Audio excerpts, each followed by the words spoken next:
अस्सलाम वालेकुम दोस्तों, एक शख्स इब्राहिम बिन अदम रहमतुल्लाह से बहस कर रहा था कि बरकत नाम की कोई चीज नहीं होती।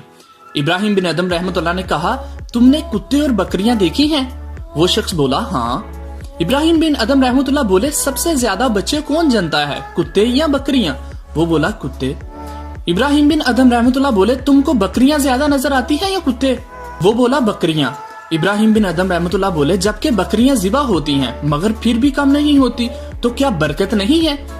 इसी का नाम बरकत है। फिर वो शख्स बोला, ऐसा क्यों है कि बकरियों में बरकत है और कुत्तों में नहीं? इब्राहिम बिन अदम रहमतुल्लाह बोले, बकरियां रात होते ही फौरन सो जाती हैं और फजर से पहले उठ जाती हैं। ये नज़ुले रहमत का वक्त होता है, लिहाजा इनमें बरकत हासिल होती है। और कुत्ते रात भर भौंकते हैं और फजर के करीब सो जाते हैं, लिहाजा रहमत और बरकत से महरूम हो जाते हैं। बस गौर व फिक्र का मुकाम है। आज हमारा भी यही हाल है। हम अपनी रातों को फजूलियात में गुजारते हैं और वक्ते नज़ुले रहमत सो जाते हैं। इसी वजह से आज ना ही हमारे माल में और ना ही हमारी औलाद में और ना ही हमारी किसी दूसरी चीज में बरकत रही है। जरा नहीं, पूरा सोचिए। बात अच्छी लगी हो तो दोस्तों के साथ जरूर शेयर कर दीजिएगा। अल्लाह हाफिज।